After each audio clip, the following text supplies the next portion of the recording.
Om Namo Bhagavate Vasudevaya. Om Namo Bhagavate Vasudevaya. Om Namo Bhagavate Vasudevaya. Srimad Bhagavatam, Canto 7, Chapter 8, Text 29. Translation and commentary by His Divine Grace Srila A.C. Bhaktivedanta Swami Prabhupada.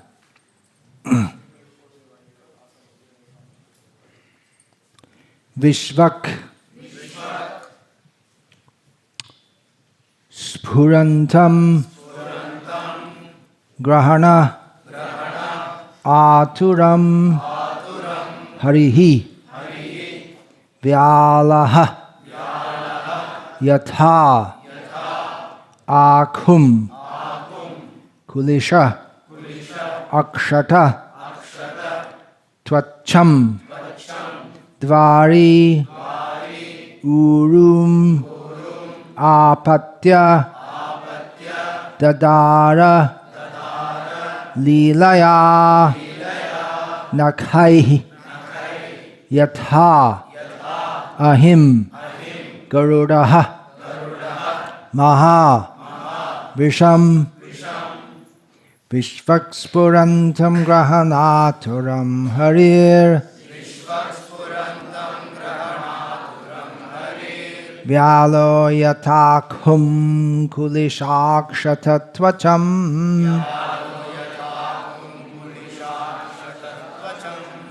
Dvaryurumapatya Dadara Lilaya Nakhair Yatha Hingurudo Mahavisham Vishvakspurantam Grahanaturam Harir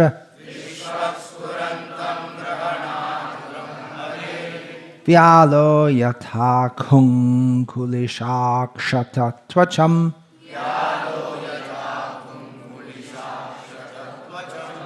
Dvaryurumapatya Dadara Lilaya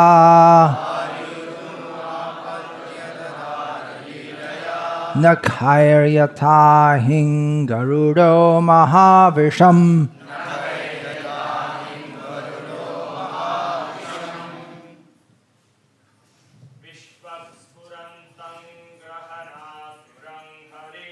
Vishvakspurantam Grahanaturam Harir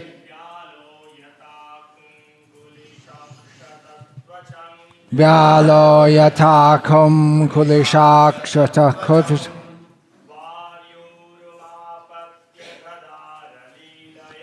Dvaryuramapatya Dadara Lilaya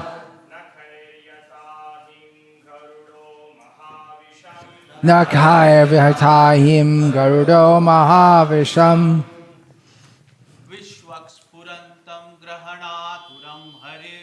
Vishvakspurantam Grahanaturam Harir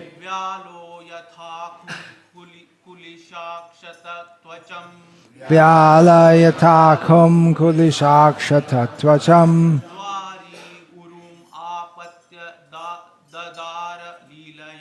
Dvaryuramapatya Dadara Lilaya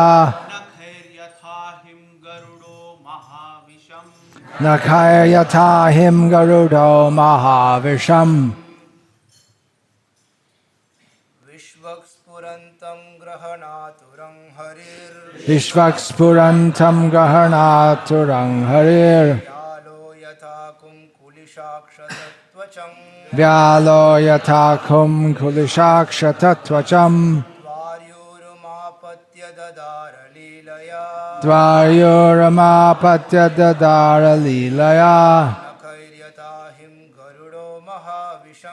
Nakhair Yatahim Garudo Mahavisham. Ladies, please.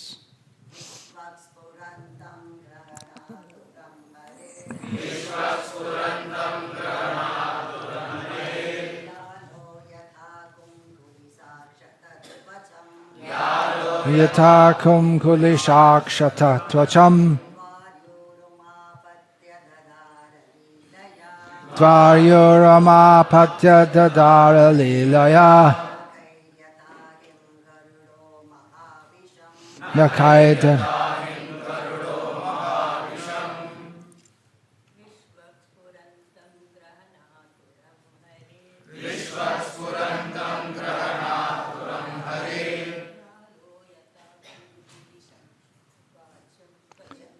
Vyalo yatakum kulishakshata tvacham Dvaryuramapatya dadara lilaya Nakyatahim kurdo mahavisham Vishvak, all around. Spurantam, moving his limbs. Grahana, aturam, afflicted because of being captured. Harihi, the Supreme Personality of Godhead. Nrsimhadeva, Vyalaha, a snake. Yatha, just as. Akum, a mouse. Kulisha, akshata, not cut. Even by the thunderbolt thrown by Indra.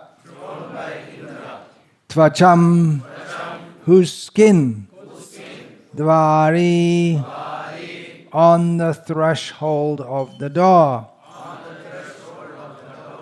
Urum, on his thigh.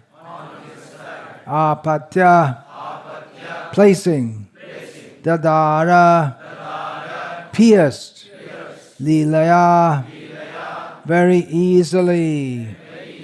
Nakai, with the nails. Yatha, just as. Ahim, a snake. Garudaha, Garuda, the carrier of Lord Vishnu. Maha, Visham, very venomous. Before I read the translation of this verse, I'll read the translation of the previous verse, for which no purport has been given. Making a loud, shrill sound of laughter, the Supreme Personality of Godhead, Narayana, who is extremely strong and powerful, captured Hiranyakashipu, who was protecting himself with his sword and shield, leaving no gaps open. With the speed of a hawk, Hiranyakashipu moved sometimes in the sky and sometimes on the earth, his eyes closed, because of fear of Nrsimhadev's laughter. Then the verse which we chanted today, the translation is as follows. As a snake captures a mouse, or Garuda captures a very venomous snake, Lord Nrsimhadev captured Hiranyakashipu, who could not be pierced even by the thunderbolt of King Indra. As Hiranyakashipu moved his limbs here, there, and all around, very much afflicted at being captured, Lord Nrsimhadev placed the demon on his lap, supporting him with his thighs, and in the doorway of the assembly hall, the Lord very easily tore the demon to pieces with the nails of his hand. Purport. Hiranyakashipu had received from Lord Brahma the benediction that he would not die on the land or the sky. Therefore, to keep the promise of Lord Brahma's intact, Nrsimhadev placed Hiranyakashipu's body on his lap, which was neither land nor sky.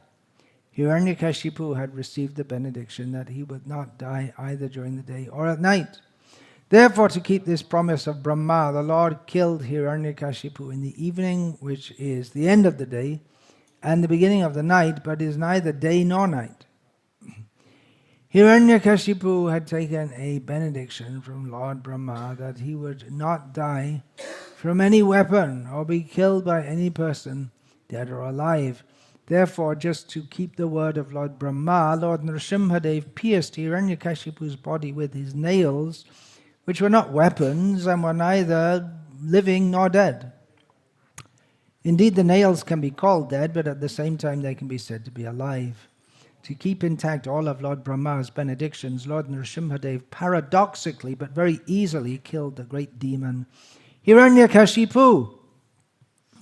Om Jnanatimmirandhasya Jnananjana Shalakaya Chakshurin Militam Yena Tasmai Shri Gurave Namaha Nama Shreshtham Manamapi Shatchiputramatra Surupam Rupam Tasya Grajamurupurim Maturim Goshtavatim Radha Kundam Girivaramaho Radhika Madhavasham Prapto Yatsya Pratita Kripaya Shri Gurum Tannatosmi Vandeham Shri Guru Shri Yataf Padakamalam Shri Gurun Vaishnavanscha Shri Rupam Sagrajatam Sahagarna Raghunatan Vitam Tam Sajivam Sadvaitam Savadhutam Parijana Sahitam Krishna Chaitanya Devam Shri Radha Krishna Padan Sahagana Lalita Shri Vishakhan Vitascha Hare Krishna Krishna Krishna Hare Hare Hare Rama Rama Rama Hare Hare.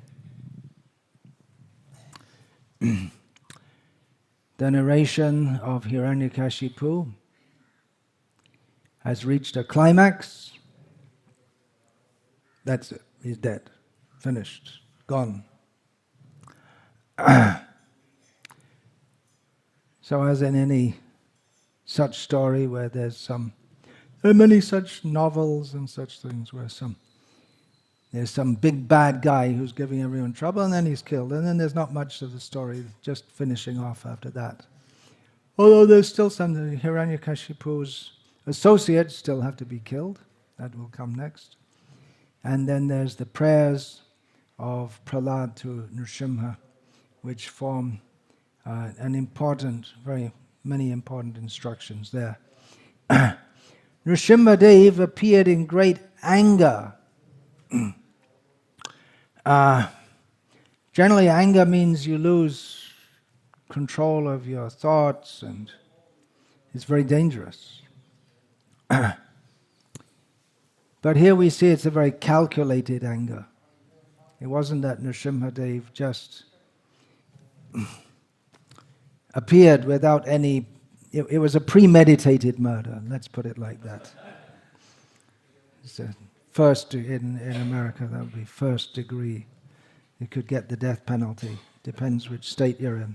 Of course, there's no death penalty. Hiranyakashipu got the death penalty. But Krishna's also within his heart, so Krishna must have inspired Hiranyakashipu just at that time to say, so you're Vishnu, he's in this pillar. Just at that time he came out, because Nrsimhadev had to keep all these benedictions of Brahma intact. So he must have thought it out. Of course, for him it's not very difficult to think of things. He's the most intelligent person. But he managed to keep all of Brahma's benedictions intact and at the same time kill Hiranyakashipu. Jai, Hare Krishna. Good. You're all happy? Everyone likes to hear Nrsimhadev is killing Hiranyakashipu. What kind of godly people are you? What kind of religion is this, where you all sit around listening to someone having their intestines pulled out and blood everywhere? What kind of religion is this? They thought the Hare Krishna people were nice people. And it's just maybe in their temples they're doing child sacrifice. Who knows? With a kind of religion like this. Sounds very dangerous. Yeah, we should preach love and peace, isn't it? Love, peace, be happy. What's all this killing people? Of course, in one sense it's understandable that Hiranyakashipu is killed, We can be happy for that. But he wasn't preaching love and peace, that's for sure. His motto was hate everyone and keep the peace by trampling on everyone. If any peaceful situation in the world, just like you can imagine in Stalin's Russia, there wasn't much breaking of the law, because if anyone broke the law, then they'd get their bones broken.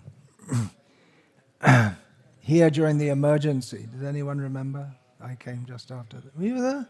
1975. Were you there? No, you wasn't born, yeah. But the trains ran on time.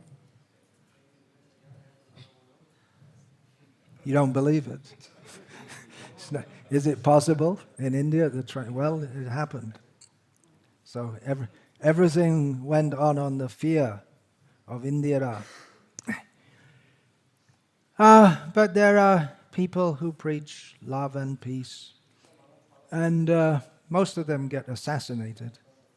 Jesus Christ, Mahatma Gandhi, Martin Luther King. You haven't heard of Martin Luther King. Anyone here heard of Martin Luther King? You heard of him from the Western world. John Lennon, another preacher. Well, that all you need is love. Give peace a chance. And he got shot dead too. Gandhi, Martin Luther King, John Lennon, they're all shot dead. But in general, we should think that this quality of non-violence, ahimsa, this word probably entered the English language via Mahatma Gandhi, who was a great proponent of ahimsa, non-violence. It's translated as non-violence. Yeah. Of course, in Krishna consciousness, we don't preach so much about ahimsa. We talk about divine love, because from actual love, not the love of this world, then ahimsa, or non-violence, will automatically come. As Prahlad Maharaj said, Yasyasti bhaktir, what is it? Yasyasti bhaktir bhagavatya kinchana savair gunais tatra samastate suraha. One who has complete, unmotivated devotion for the Supreme Personality of Godhead, all good qualities manifest in him. And harava bhaktasya kato mahanguna manoratena asati davato bahi. And in people who are not devotees, they may appear to have good qualities, but they're not really good qualities, because they're simply manifestations of the mental state in which that person is presently on. It's not, because not directed toward Krishna, not directly in relation to Krishna, then it's simply an appearance of some good quality. So for a pure devotee, non-violence comes, and all other good qualities come automatically. We're not saying that non-violence is not a good quality. It's Krishna, while inciting Arjuna to fight, he also mentioned ahimsa as a good quality. But in this material world, some kind of hingsa, or it's not really, actually the word hingsa doesn't really translate very well as violence. It's more an attitude. It's more an attitude of dislike, which manifests as violence. At least in Bengali, the word hingsha it means an attitude also of dislike or just spite. A good English word is spite, spiteful attitude. But sometimes violence is required to control those who do have an attitude of hatred. So actually although this story ends in violence, Hiranyakashipu was killed by violence. There's a saying in English, those who live by the sword die by the sword. But certain people, they cannot be controlled in any other way. And they need to be controlled, otherwise they cause so much harm to others. Laguro Pashava Yata, as Balaram states we'll find in Bhagavatam, when he went to Hastinapur, because Lakshmana, the daughter of Duryodhana, had been kidnapped by Samba, and the Kurus were not very happy. They kidnapped Samba. And Balaram went, and there was some verbal altercation, and the Kurus spoke very insultingly even about Krishna.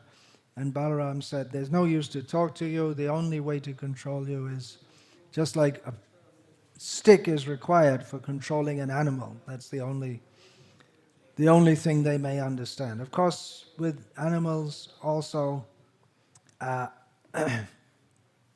with affection, they can respond, but you can't expect an animal to be on a very high level of consciousness. So the stick is required, and that's required for human beings also, who are unreasonable, who will perform nasty activities towards others just for the sake of their own personal gain, or what they perceive to be their personal gain, or sometimes just because they take pleasure in torturing others. These are really demoniac people, just like Hiranyakashipu. Mahatma Gandhi was a great prophet of Ahimsa. He was very much very well known for that. That there should be non-violence. And he made some analysis. What are the roots of violence? And I'll just say slowly, and if you think about it, you'll see it's a very insightful analysis. What are the roots of violence? Wealth without work, unearned wealth. Pleasure without conscience. Knowledge without character. That we hear also, that the gem on a snake's hood. Commerce without morality. Science without humanity. Worship without sacrifice. And politics without principles.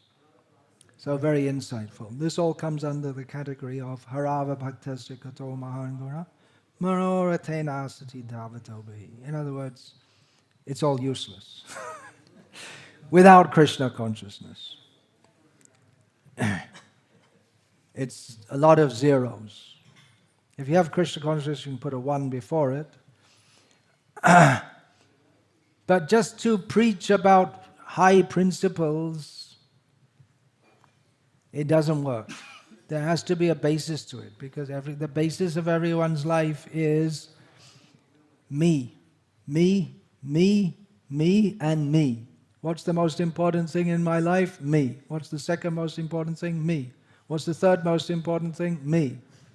And it goes on like that. And some people cover it up with some show of being moral and this and that.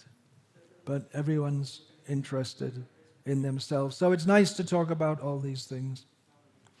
How to be non-violent, but practically it doesn't work. And the proof of this is Mahatma Gandhi himself, who got shot dead.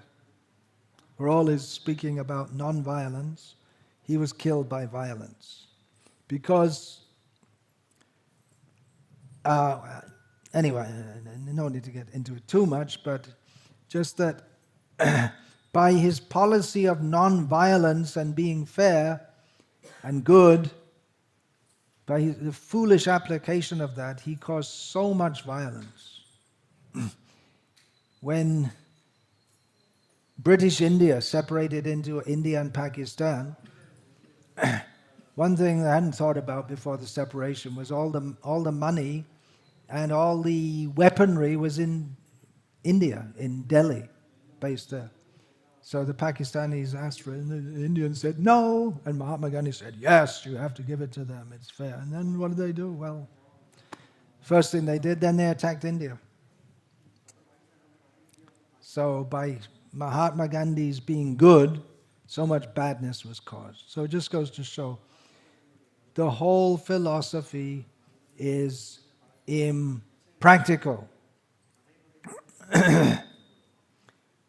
Another thing about Mahatma Gandhi, he was, of course, he was well known for his being very saintly, and he would every evening have his prayer meetings with his Ram Dhun. Ram Dhun means chanting the names of Ram. I don't know if that term comes in Tamil. I believe it's a Hindi term. So Gandhi had said that if his country demanded it, he was prepared to give up his Ram Dhun. What kind of Ram Dhun is that? Oh, Ram, Ram, Ram, Ram. Oh, Ram, okay, throw you out. Bharat Mata ki jai ho. If you have to choose a god, he chooses the imaginary Bharat Mata. So that just goes to show that his Ram Dhun was not sincere. He wasn't doing it for the pleasure of Rama. He was a closet Hiranyakashipu.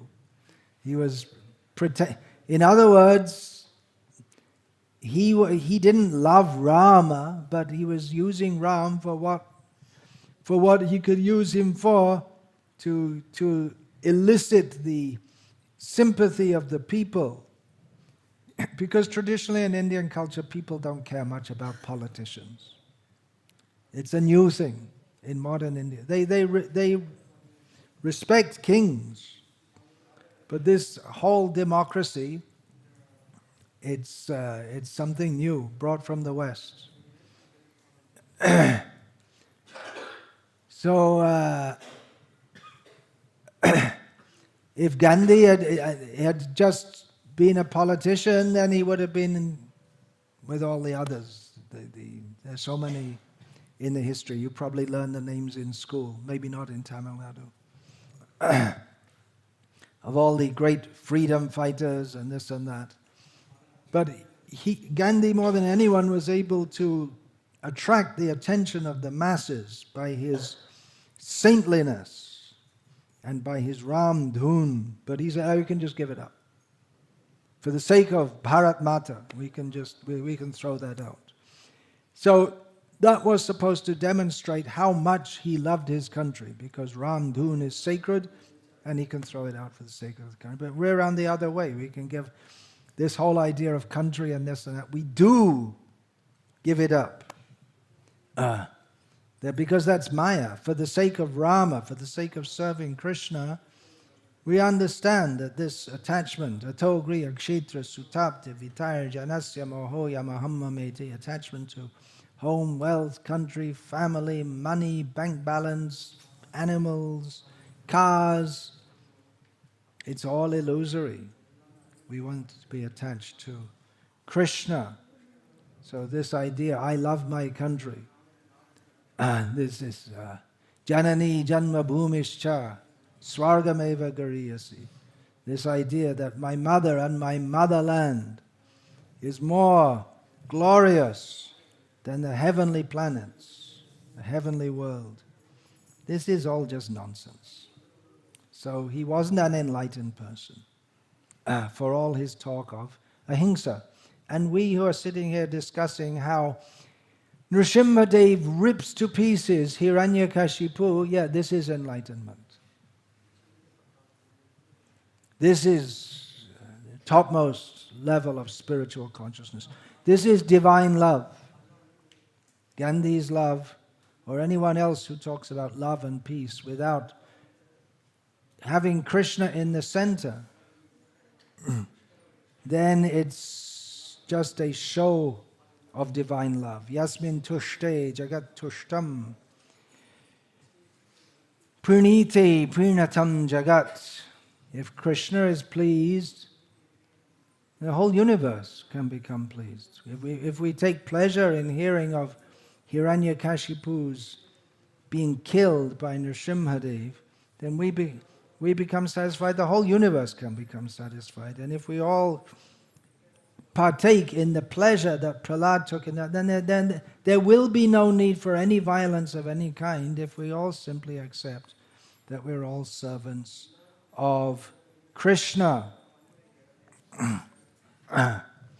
Prahlad, he conquered Hiranyakashipu. His love for Nrsimhadev, his love for Krishna, that was more powerful than Hiranyakashipu's hate, by which the whole universe was being suppressed. But Prahlad, without doing anything to try to counteract Hiranyakashipu, he simply loved Nrsimhadev. And Nrsimhadev appeared and killed Hiranyakashipu. So Prahlad, he had a policy of ahimsa also.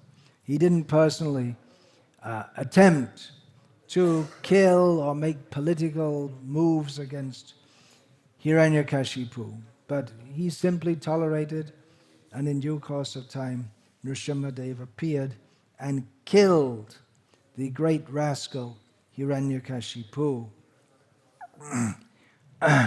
But that love, we're talking about love, divine love, Prahlad's love, love of country, any love which is not directed toward Krishna, it can be understood to be a manifestation of lust or personal desire. You may say, well, where was the personal desire for Gandhi? He sacrificed everything for his country. That means it's centered. Why was he sacrificing for India? Why not for Iceland? Because I'm born in India, my country. It's an extension of self-centeredness, but still himself in the center, because he thinks I am Indian. So that lust, material desire, it's manifests as wanting to exploit others. Gandhi was very upset that the British are exploiting India. So, all right, the British have gone. Now instead of British exploiting Indians, Indians are exploiting Indians, that's all. So that's the great gain. You can feel that, be very satisfied that we're being exploited, misled and cheated by Indians instead of by British. What's the gain? It's all useless. All envy, all violence, it all has its roots in personal desire. Desire to enjoy separately from Krishna.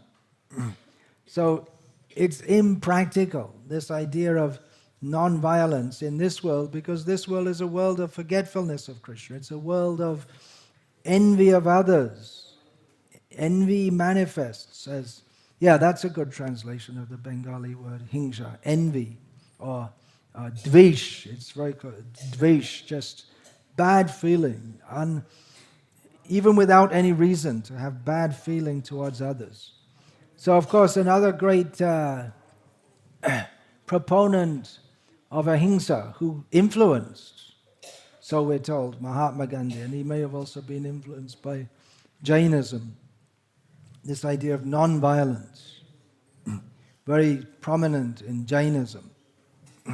They won't even eat potatoes because they have the idea that potatoes grow under the earth and you have to dig up the earth, and when you dig up the earth you might kill some worms. Of course they go in motor cars with the oil dug up from the earth. Recently I was on a train and I was speaking to a Jain, and I asked him, well, what do your Jain munis say about that? And he said, I don't know. I don't think they say anything. He didn't know, didn't care. But Buddha especially is very famous, Buddhist teacher, Ahimsa paramo dharma, that the highest religion is non-violence. But that was impractical even in Buddha's time himself, because he didn't allow police people and army people to join his movement. You may say, well, police in that time also, they may have gone under a different name, a different kind of organization. Because what happened, one time one king in the area he was in, he said, look, all my police are joining you and becoming Buddhist monks. I can't guarantee your safety. There's no one left to look at to, so there's no safety for the people. So he from that time on, he made it forbidden that police and army people can't join the Buddhist Sangha, the monks, which means that they couldn't go back to where? Nowhere. They couldn't get liberated, or they couldn't, whatever's supposed to happen in Buddhism. I think they have a hard time. It's called nirvana. Exactly what that means, I don't think they're sure themselves. But anyway, nirvana, it means snuffing out. Like a candle is burning, it's out. So that's supposed to be the highest goal of life. Sounds pretty miserable to me, but some people think it's interesting. So they couldn't attain that, because in that time it was all Theravada Buddhism, and a few centuries later, someone, we're not exactly sure who, dreamed up this Mahayana Buddhism in which you didn't have to be a monk to whatever it is happens to you. So anyway, practically by not allowing police and army people to join his movement, Buddha was practically declaring the impracticality of non-violence in this world. There's a famous Buddhist analogy given that there's a piece of wood floating in the ocean with a little hole in it, just like you see in the wood where there's a knot in the wood. You know what that means, the knot in the wood? Where a branch grows and you cut it and there's a round thing. And that often falls out because it's not so strong. So like that, if you have a hole in a piece of wood, and in the ocean there's a turtle who every 10,000 years he comes up once for a breath of air. And his neck circumference just exactly fits that hole in the piece of wood. So the chances of getting a human birth are like once every 10,000 years in the vast ocean, the turtle comes up, and he comes up just in the right spot so that his head goes through that little piece, that little hole in the wood. And if you don't become a Buddhist monk, it was only for monks, no nuns at that time. Oh, that came just toward the end of his stay in this world. So unless you become a Buddhist monk, you have to wait till the next time round. It's a long time. But if you're an army man, you can't join. So practically, it showed the impracticality of that. Also, we see in the news at the present time that it's been quite prominent in the news that in Burma, Buddhists are killing one kind of ethnic people in Western Burma. They're driving them out of their villages. Some non-Buddhist people, mostly Muslims, some of them are Hindus. Driving them out, killing them. In Sri Lanka also, for so many years, there was a war between Buddhists and, what was the on the outside? Tamils, right? Tamils, yeah. And now there's violence, Buddhists against Muslims. Well, what's going on? It's supposed to be Buddhism. But I don't know. If you speak with them, what will they say? Yeah, we believe in peace, but we just have to get rid of these people and then we'll be peaceful. I don't know what they say, how they justify it, if they justify it at all. But actually, that's the fact. That's why Krishna told Arjuna to fight. You want peace in the world, but there are some people who don't want peace in the world, or they want peace by their power so they can exploit others. So to control such nasty, unprincipled people, it is required that some principled people be violent. or the threat of violence.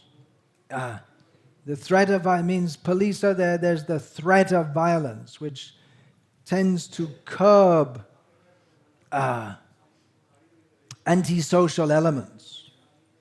Just like we see in New Orleans a few years ago, there was a flood in the city of New Orleans in America. So all law and order situation broke down, and immediately there was looting houses and looting shops, because there are no police here to stop us. So the threat of violence or the threat of it is required in human society. It's not required in the spiritual world, because it's a world of divine love. There's no exploitation motive. There's no Nrsimhadev killing Hiranyakashipu in the spiritual world. There's no violence. It's all love. Divine love is more powerful than violence. Love in this world can lead to violence. So many cases. It's a very common thing. Most of the murders we'll find, it goes on between relatives. People are very close to each other. And very common we find some murder or violence because one man, he has a girlfriend, and then the girlfriend goes with someone else, and then the man kills the second one, and like this. Very common. So that love in this material world, that gives rise to violence. But in the spiritual world, there's no need for it and no thought of it. So divine love, or the pure love of Krishna, it's a more powerful principle than ahimsa. If we preach about ahimsa, it doesn't work. And the example is there, Mahatma Gandhi, and violence going on right now in Sri Lanka and Burma, or it may not be going on right now in those places, but it's there and it can flare up again at any moment. So divine love is a very positive principle. Give your heart, give your mind, give everything to Krishna. Simply love Krishna. And if everyone loves Krishna, then that example is given just like in a still lake. If pebbles are thrown in the same spot, then we get concentric circles emanating from that spot. And if we throw pebbles in different places, then all the ripples will clash with each other and it'll all become unclear and chaotic. So to not harm others, it's a negative principle. Don't do that, don't do that, don't do that. And to love Krishna, it's a positive principle by which the desire to harm others, or the circumstances in which that desire might arise, that becomes negated. It doesn't. So this ahimsa, it's to refrain from something rather than positively doing something. And love, what do we think of love? Love means to do good for others. People want to do good for others. The greatest good is to teach them about Krishna. And then by directing our love toward Krishna, then everything becomes full of actual love. Then any talk of non-violence becomes unnecessary or superficial. For one who loves Krishna, there's no question of being nasty toward others. Of course, in this world, the very nature of it is that we can't live in this world without doing some harm to others, even without desiring to. When we walk on the road, we step on different living beings, even without desiring to, which is why Jain sadhus and sadhvis, when they walk on the road, they'll brush in front of them. You may have seen them. Do they come down here also? Yeah, they also come down here, don't they? Yeah. They're all over. But the idea that they won't step on any living being, but then by brushing them, they may kill them also. It's also possible. If it's a larger creature like a lizard or something, they may brush them out of the way. That's also a kind of violence. You can't avoid it in this world. So real non-violence is only possible when we are surrendered to, or when we give our whole being toward doing good for others, the positive principle. Instead of thinking, let me not harm others, we should think how to do good to others. And therefore, Srila Bhaktisiddhanta Saraswati Thakur, he defines jiva hingsha. This is one of the principles which Chaitanya Mahaprabhu says destroys bhakti. There are various principles which he says, nishidacha, kutinati, jiva hingshan, labha puja pratishtadi jato upashakagon. Chaitanya Mahaprabhu says that there are various principles which destroy pure devotional, or the cultivation of pure devotional service. And among them he lists principal ones as nishidacha, activities which are forbidden in scripture, kutinati, duplicitous behavior, jiva hingshan. Jiva hingshan means, you can understand, it means to be violent toward other living beings. And then the desires for personal gain, the desire for position and power, the desire for respect. So among them are listed jiva hingsha, jiva hingsha. So Bhaktisiddhanta Saraswati Thakur, in commenting on this, he says that this envy of other living beings, jiva hingsha, means stopping the preaching of Krishna consciousness. You may say, well, wait a minute, that seems to be something different. Being envious of others means like being like Hiranyakashipu, torturing others, exploiting them. But how is it jiva hingsha to stop preaching Krishna consciousness? Bhaktisiddhanta Saraswati Thakur explains that preaching work is described as paropaka, actual benefit for others, welfare activities for others. Those who are ignorant of the benefits of devotional service must be educated by preaching. If one stops preaching and simply sits down in a solitary place, he engages in material activity.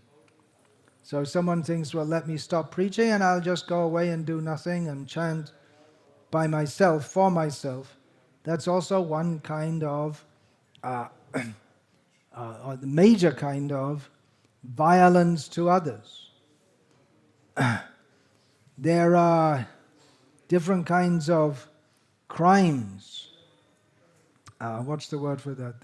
There's a crime where you actually do a crime, and I can't remember the technical term just now. A crime by commission. You do something wrong, you punch someone in the face, minor crime. And then there's a crime of omission. That means you should have done something and you didn't do it. You should have shut the door, but instead you left it open all night and the child died of cold, something like that. So to fail to preach Krishna consciousness is to be envious of them. If one has knowledge of Krishna and one doesn't try to bring that to others, that is, in Bhaktisiddhanta Saraswati Thakur's teachings, that is the worst. For one who has this knowledge, he has a responsibility. Prahlad Maharaj himself very famously said, famously because Srila Prabhupada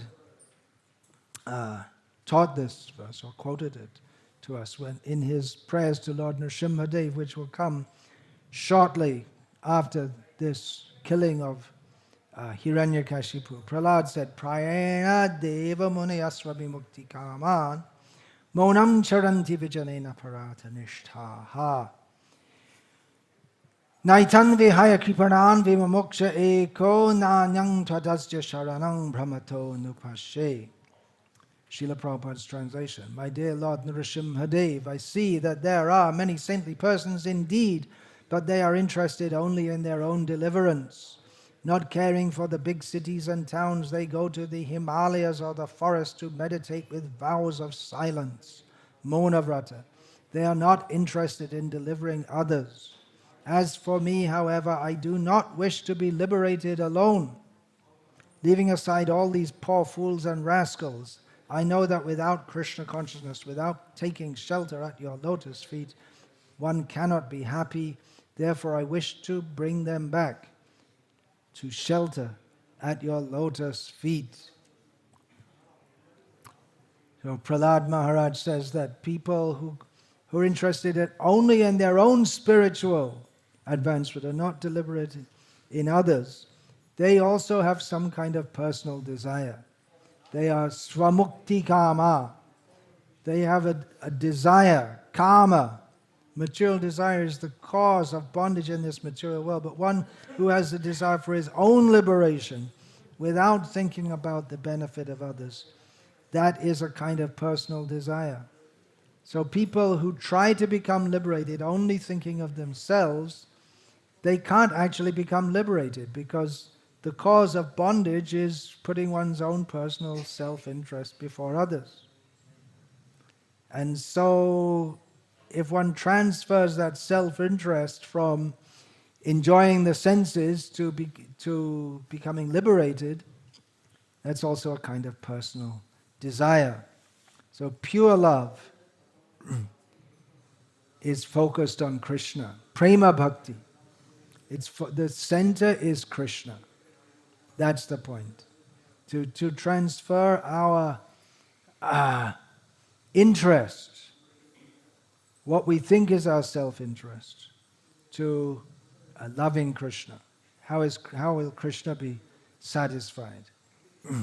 Krishna is that person who is the object of love. And if we don't know or we don't perceive that Krishna is the very center of existence. Yesterday I spoke on the topic, Krishna is real. People don't see Krishna, therefore they don't understand whatever reality there is, it's simply because Krishna supports everything. Everything is an expansion of Krishna's energies. If we don't see that, if we don't know that, then still we have the loving propensity, but that will expand to our own body, mind, family members, country members. In that sense, Mahatma Gandhi, although he was improperly called a Mahatma, because a real Mahatma is a great devotee of Krishna, but he was on the same platform as the British who he wanted to kick out, and his own countrymen. They're thinking in terms of I, me, and mine, without relationship to Krishna. So if we think in terms of I, me, and mine, what I want or what our group wants, then definitely it's going to clash with others, just like the ripples in the water of different stones. That will clash with others, and then there'll be fighting, maybe verbal fighting, maybe physical fighting, maybe wars, there will be violence. And because every living being in this world is self-centered, then violence, conflict is unavoidable, inevitable. However much you hold peace marches with candles burning and capture some pigeons and then let them go again as a sign of peace. And it's a silly thing, but some people do that. And then it's a sign of peace. First of all, you capture a pigeon, then you let it go. And you say, peace, peace. Silly things. They don't have any idea of how to actually do anything good. So they do something symbolic, which has no meaning whatsoever. Of course, the pigeon's probably happy to get released, but if you hadn't captured it in the first place, then there wouldn't be any need to release it anyway. So if we simply recognize this supremacy of Krishna. It's not enough to say God, because God is a very vague term. Krishna. Krishna is the Supreme Personality of Godhead. This is the International Society for Krishna Consciousness, and Srila Prabhupada deliberately called it that, even though some people say, why don't you call it God consciousness? Then they'll appeal to more. Yeah, but this is Krishna consciousness, specific. So Krishna is Advitiya, one without a second. He is that person to whom we all have to direct our love. Make that very clear. It's not that you can just choose. Well, I think I'd like to worship Ganesh. Yeah, okay. Now I'd like to worship Sai Baba. And it goes. But no, the proper object of worship is Krishna. We should all worship Krishna. Then there's no. If we all worship Krishna selflessly, then there may be some disagreements about how to worship Krishna, but basically we're all together. But if we don't, then there will be a clash. Yeah. If we all understand we're all parts and parcels of Krishna, then we can cooperate on this platform of service to Krishna. I'll read a quote from a conversation that Srila Prabhupada had. Srila Prabhupada speaking to one man. Srila Prabhupada said, the Bhagavad Gita never says that when the enemy attacks you become non-violent. No, never says. Rather, Gandhi said that, yes, I shall. Somebody asked Gandhiji that, if in your presence your wife or your daughter is ravaged, what will you do? The question was there. It's a very good question. Someone's saying non-violence. Okay, what if someone comes in your front, takes your daughter and takes her away and wants to kill her or whatever? What will you do? Then what will you do with your non-violence? But he said that, no, I shall non-violence. And then the man he's speaking to, no, another part. Then he said, I'll hit him back. On that condition, he said. If that comes all right, then I'll hit him back. And Prabhupada said, yes, that is our policy. So what exactly Gandhi said, I don't know. This man says that Gandhi said that. But it's going on all the time, isn't it? All the time. It may not be something as extreme as someone forcefully taking away your daughter. But all the time there are people, you may say, well, I'll tolerate everything for myself, but all around us there are people who are being mistreated by others. So immediately then your whole idea of it either breaks down or it's completely useless. Then another quote from Srila Prabhupada. There may be some adjustment so that people may live peacefully, therefore we have to fight. Violence is required. If good people are not violent, a class, that's the Vedic system, Varnashram society, Kshatriyas, they have to protect others. Prabhupada said that the method is itself fearful. To gain a position where there will be no fear, we have to accept a fearful method. That's it. You can't avoid. Srila Prabhupada, another quote from Srila Prabhupada. We have to kill this civilization of mudhas. That's it. That is the Krishna consciousness movement, Srila Prabhupada said. Paritranaya sadhunam vinashayata dushkritam. Those who are actually human beings, you have to give them Krishna. And those who are mudhas, we have to kill them. This is our business. Kill all the mudhas and give Krishna to the sane man. Yes, that will prove that you are really Krishnas. We are not non-violent. We are non-violent to the mudhas. Okay, how much money do you have? You go and buy some machine guns? No, we'll buy some radangas and kartels, because in Kali Yuga, killing means killing by Sankirtan, kill the demoniac mentality. But that idea is there anyway. Srila Prabhupada sometimes said we have to kill others, but then he would qualify that by saying in Kali Yuga, killing means we have to kill by the purifying the conscience, kill the demoniac desires in the heart. Lord Jesus is called the Prince of Peace. As Srila Prabhupada sometimes used to say to Christians, yeah, but the Christians, they've been killing. They're expert in killing.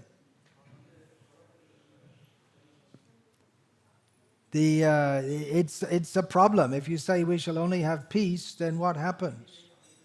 When, bad people do bad, you should stop them. So Saint Augustine, he's called Saint Augustine, he was the great philosopher of the Christian church. Because Jesus himself didn't give much philosophy, actually. So that had to come later. So Saint Augustine, he accepted the concept of a just war. What is a just war? When is violence acceptable? In the case of Duryodhana, he was prepared to fight, he was wrong. In the case of Yudhishthira, he was prepared to fight, he was right. Because Duryodhana was wrong, then Yudhishthira had to fight. Yudhishthira himself didn't want to fight, but the Duryodhana, Yuddha Chikirshava, he's fond of fight. He didn't want any diplomatic solution, so it had to come to war. So in this world there has to be violence. It's unavoidable. But divine love is the highest principle. The Bhagavatam gives the clue how we should live. Na atihingsa, na atihingsa. We should not have violence any more than is required. We shouldn't look for the opportunity to indulge in violence, but it cannot be avoided. And that is seen in the personality of Nrsimhadev, who appeared specifically to kill Hiranyakashipu. Hiranyakashipu had made all plans how not to be killed, and Nrsimhadev made better plans how to kill him anyway. Of course, we often say that Nrsimhadev appeared more for the pleasure of Prahlad, but in that case he could have appeared in a four-handed Narayan form, usual form. But he appeared specifically in this form, that is very suitable form for killing, with nails. It was not human and not a lion, so specifically that form was suitable for killing Hiranyakashipu and not breaking Brahma's promises. So he came specifically to kill Hiranyakashipu, and in this way he disproved Mahatma Gandhi's philosophy. Mahatma Gandhi might have done better to have studied the Srimad Bhagavatam. Well, he was reading the Gita, but he didn't understand a word of it. Really. From the very beginning, the very first verse, Dharma Kshetre Kurukshetra, he says, the five Pandavas, they represent the five senses, all kinds of strange ideas. Srila Prabhupada wrote to him and sent him a letter and said, hey, why don't you give up politics and come and join me? He didn't. Mahatma Gandhi didn't. Where is he now? Who knows? We don't know. But his philosophy didn't work. And it's very interesting that in modern India, although they superficially revere Gandhiji as the father of the nation, but no one talks about his teachings about non-violence. It's not practical. Hare Krishna. All glories to His Divine Grace, Srila Prabhupada. Hare Krishna. Any question, please?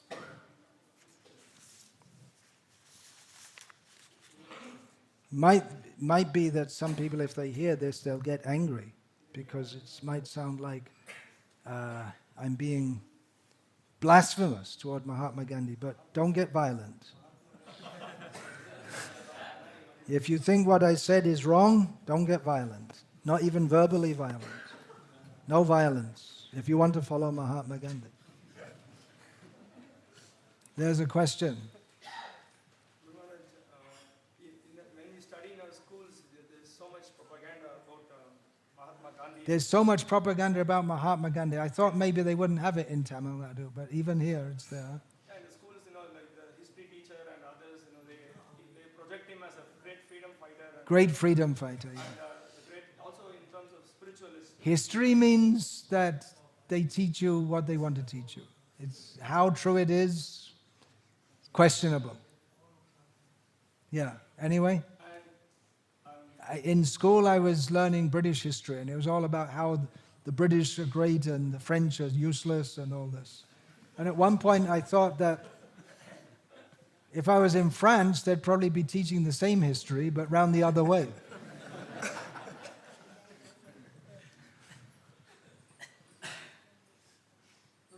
And it's still going on. If you in England, if you hear about Putin in Russia, oh, such a bad man.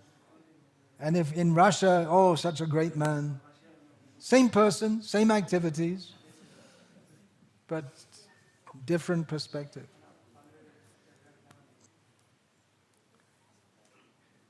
History means it's all 90% lies. Yeah. I'm not sure that he wrote a book or anything called Anasakti Yoga. He wrote a book called Anasakti Yoga. He wrote so much. He was a profuse writer. Does anyone read his stuff anymore? I think he's more fated in the West. Fated F-E with a on top of it, T-E-D. More praised or respected in the West. Martin Luther King said he took inspiration from Gandhi. Yeah. So the point is that he says Krishna is an imaginary figure. He says in the book, Krishna is an imaginary figure. Oh, Prabhupada also quoted that, but I couldn't find it. That he had said that I do not believe that any person such as Krishna ever actually existed. And he's reading Bhagavad Gita.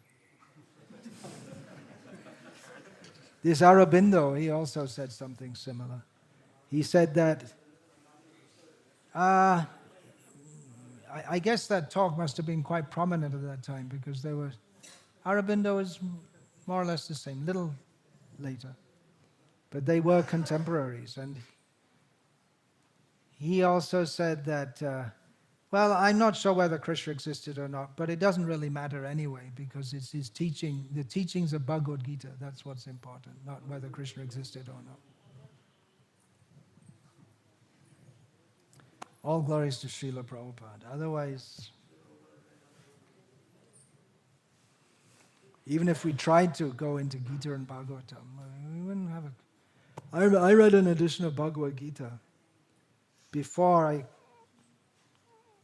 came to reading Srila Prabhupada's Bhagavad Gita. I read through it all. I thought, it sounds interesting. I haven't got a clue what it's all about after reading it all. No idea. I couldn't understand anything whatsoever. Maybe in India, people, if they read, they'd have more idea, but it'd all be the wrong idea. There's so many people explaining Bhagavad Gita in so many ways. Tilak's edition of Bhagavad Gita was very influential at one time in India. He was emphasizing karma, you have to work. So this karmanyevadikaraste mapaleshu kadacha, that became very well known, presumably according to Tilak. Tilak, you must have heard his name from your history classes. Like that. So what was the question? I just wanted to share his comment. Yeah, he didn't believe that any person such as Krishna ever existed.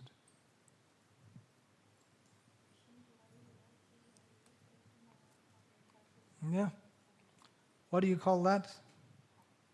Dvo bhuto sarge lokesmin daiva asura evacha. Vishnu bhakta smrito daiva asuras tadviparya. There are two kinds of living beings in the world. One is a devotee of Vishnu and the other is he's called a deva, and the other one is called an asura, which means just the opposite. So where does Mahatma Gandhi come in that? Doesn't believe that Krishna ever existed.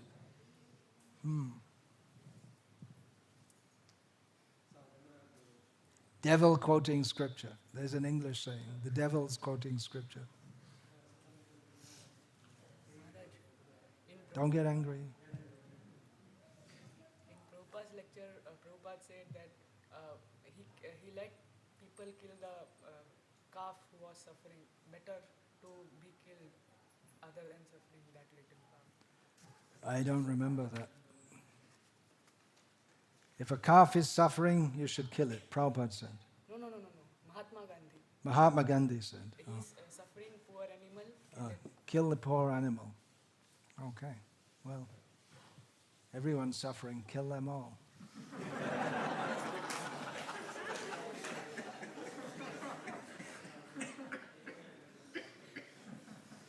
Give them prasadam, better policy.